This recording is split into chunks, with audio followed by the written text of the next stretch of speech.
और एक और अपडेट आपको बताएं, पुणे के चर्चित केतन अग्रवाल हत्याकांड से जुड़ी हुई जांच और तेज हो गई है। लोहागढ़ किले के मर्डर स्पॉट पर अब क्राइम सीन को रिक्रिएट किया गया है। चेतन चौधरी के सामने पुलिस ने रिक्रिएट किया है पूरा क्राइम सीन।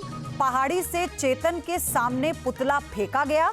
आरोपी चेतन चौधरी को लेकर लोहागढ़ किले पहुंची है पुलिस। इससे पहले सिया और चेतन दोनों को लेकर गई थी, लेकिन चेतन और सिया के दोनों के बयानों में जो विरोधाभास है और दोनों एक दूसरे को जिम्मेदार ठहरा रहे हैं, उसके बाद अब अकेले चेतन को लेकर पहुंची है और केतन के वजन वाला एक पुतला बाकायदा इस सीन रिक्रिएशन में लेकर पहुंची पुलिस। और देखिए कैसे पहाड़ी से इस पुतले को फेंका गया, ये तस्वीरें सामने आई हैं। और इसी तरह से पूरा जो क्राइम है उसे रिक्रिएट किया गया। ये समझने की कोशिश की जा रही है, उसकी बॉडी का एनालिसिस करने के लिए चेतन को अकेले ले जाना इसलिए जरूरी था क्योंकि इस बात से भी वो डिनाई कर रहा था लगातार कि हुडी और मास्क लगाए जो वीडियो में शख्स दिख रहा है वो चेतन नहीं है। अब ऐसे में इस बॉडी लैंग्वेज से ये आंका जाएगा और सबूत जुटाने की पूरी कोशिश पुलिस की तरफ से है ताकि सख्त सजा दोनों को दिलाई जा सके और केतन को न्याय मिले। तो ऐसे में आप देखिए दो तस्वीरें किले में ले जाती हुई पूरी पुलिस एसआईटी की टीम और यहां पर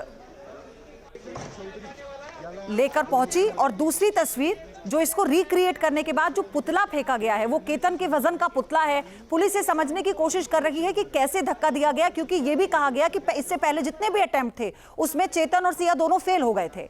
अब यहाँ पर उन्होंने क्या कोई उससे पहले जद्दोजहद भी हुई है, क्या खुद को बचाने की कोशिश केतन ने उस वक्त की, जो भी परिस्थिति वहां रही होगी, इसी को समझने के लिए टीम लेकर पहुंची है चेतन को इस बार लोहागढ़ किला। और इस वक्त सिया नहीं है, यानी चेतन को अकेले ले जाकर क्राइम को सीन को रिक्रिएट करना पुलिस के लिए चेतन को लेकर जो संशय हैं, जो सवाल हैं, उन्हें सुलझाना, उनके जवाब ढूंढना ये प्राथमिकता है ताकि केस को ज्यादा से ज्यादा स्ट्रॉन्ग बनाया जा सके।